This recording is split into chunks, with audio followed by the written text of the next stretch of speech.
मित्रों, हमारे चैनल में आपका हार्दिक स्वागत है। मित्रों, आप लोगों से आग्रह है, निवेदन है, प्रार्थना है कि जो लोग हमारे चैनल को सब्सक्राइब नहीं किए हैं वो सब्सक्राइब कर दें, जिससे मेरा प्रत्येक वीडियो जब भी बनाया जाए तो भेजने पे उनके पास सबसे पहले पहुंच जाए, जिसको देख करके वो लाभान्वित हो। मित्रों, आज हम अधिगम वक्र की सामान्य विशेषताओं पे चर्चा करेंगे।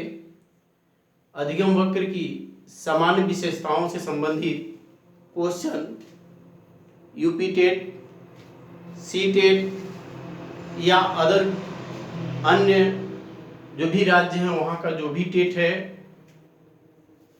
एक या दो क्वेश्चन पूछ देता है।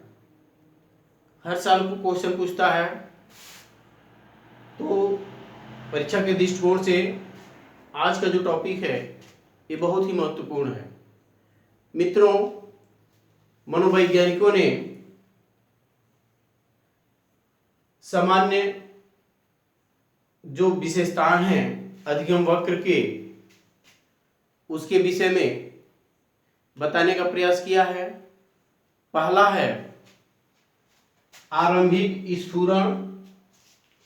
जो अधिगम वक्र का समान विशेषताएं हैं उसमें से पहला है आरंभिक स्फुरण और दूसरा है मध्य स्फुरण और तीसरा है पठार और चौथा है अंतिम स्फुरण।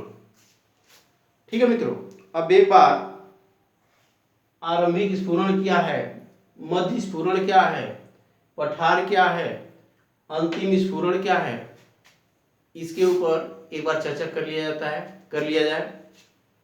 आरंभिक स्फुरण में क्या होता है मित्रों, जब कोई व्यक्ति किसी कार्य को सीखना प्रारंभ करता है तो वह कार्य या वह पाठ उसके लिए नवीन होता है, नया होता है।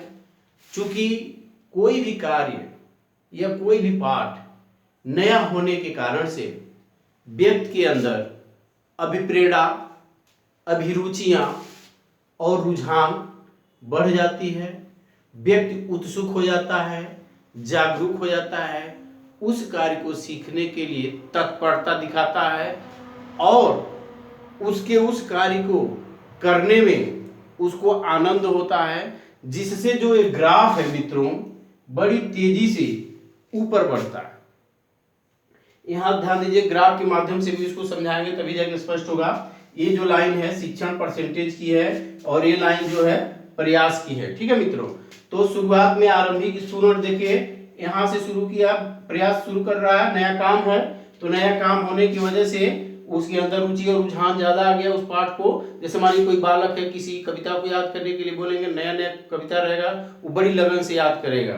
ठीक है, तो शुरुआत में क्या करेगा, बड़ी उतावले के साथ रुचि और रुझान होने के कारण से व्यक्ति की अंदर की इच्छाएं या शक्तियां जो होती हैं वो बढ़ जाती हैं, उस काम को करने के लिए बहुत ज्यादा तत्पर हो जाता है, एक्टिव हो जाता है, जिससे ग्राफ उसका ऊपर बढ़ता है। तो देखिए ये लाइनिंग यहां तक आ रही है मित्रों, इसे कहते हैं आरंभिक स्फुरण।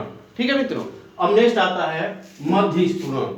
मध्य स्फुरण किसे कहते हैं, जब व्यक्ति किसी पाठ या कार्य को करना आरंभ कर देता है कुछ प्रयासों के बाद, ठीक है, कुछ प्रयासों के बाद जब ग्राफ ऊपर होने लगता है, उसके बाद उसके अंदर कुछ कमियां आने लगती हैं। जैसे शिक्षा विधि को चेंज कर देगा, लापरवाह हो जाएगा, कभी मन से काम करेगा, कभी बिना मन से काम करेगा।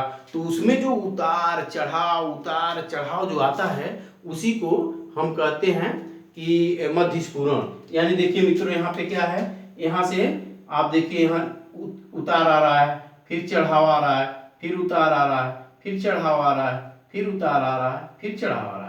यानी कि जो उतार चढ़ाव आ रहा है सीखने में, लर्निंग करने में, उसी को मध्य स्फुरण कहा जाता है मित्रों। ठीक है, अब तीसरा आ जाता है, तीसरा है पठार।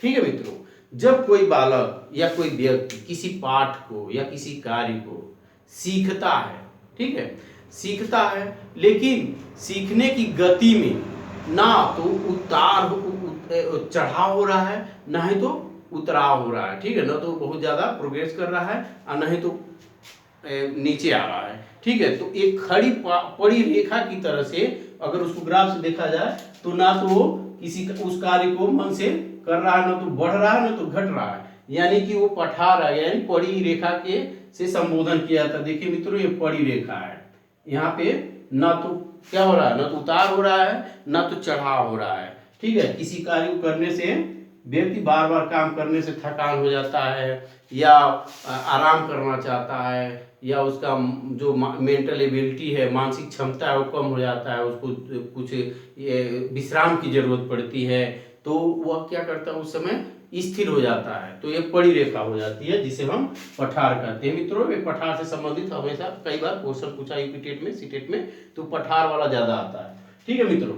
अब देखिए, अब ये आता है अंतिम स्फुरण। यहाँ से क्या होता है, जब बालक या कोई व्यक्ति किसी पाठ को या किसी कार्य को सीखता है, ठीक है, शुरू में सीखता है तो तेजी से प्रोग्रेस करता है, फिर उसका जो वक्र रेखा है बहुत तेजी से उतार चढ़ाव होता है, उसके बाद मध्य में क्या होता है, कभी कम कभी ज्यादा, कभी कम कभी ज्यादा, कभी कम कभी ज्यादा, इस तरह का होता है मध्य स्फुरण में। पठार में क्या होता है, पड़ी रेखा हो जाता है। लेकिन विश्राम के दौरान या पठार के समय वह व्यक्ति ये सोचता है कि थोड़ा सा और प्रयास करना है, उसके बाद लक्ष्य के हम बहुत करीब आ गए हैं, और थोड़ा सा अगर और मेहनत करेंगे, एक्टिव होकर के काम करेंगे, तो इसका सकारात्मक रिजल्ट आएगा और हम अपने लक्ष्य को प्राप्त कर देंगे। तो जो शुरू में जितना उसने मन से काम किया था, लगन से काम किया था, उत्सुकता से काम किया था, रुचि और रुझान के हिसाब से काम किया था, तो लास्ट में भी मित्रों क्या होता है, वह देखने को मिलता है जो प्रारंभिक स्फुरण में जो हुआ था, उसी तरह का अंतिम स्फुरण में भी उसका कार्य देखने को मिलता है, और वह व्यक्ति या वह बालक उस पाठ को या कार्य को कर जाता है, ठीक है मित्रों। अगर वह बालक पठार के बाद अगर निगेटिव में आ गया, नहीं मेहनत किया, या उसको मोटिवेट नहीं किया गया, या उसके अंदर से कोई ऐसी इच्छा शक्ति नहीं आई कि वो पॉजिटिव सोचे, निगेटिव सोचेगा, तो वो असफल हो जाएगा, ठीक है। लेकिन ज्यादातर देखा जाता है कि कोई भी बालक या कोई व्यक्ति किसी कार्य को करता है और पठार के बाद वो सोचता है कि इतना मेहनत हमारा बेकार हो जाएगा, अगर थोड़ा सा और मेहनत कर देंगे तो हम अपने लक्ष्य को प्राप्त कर जाएंगे। मित्रों, इससे क्वेश्चन आपका पूछता है, ठीक है, पठार से ज्यादा पूछता है। तो मित्रों, आज का हमारा टॉपिक यही था, अधिगम वक्र की समान विशेषताएं, इससे क्वेश्चन आएंगे और फिर नेक्स्ट वीडियो लेके आपके सामने प्रस्तुत होंगे। धन्यवाद, नमस्कार।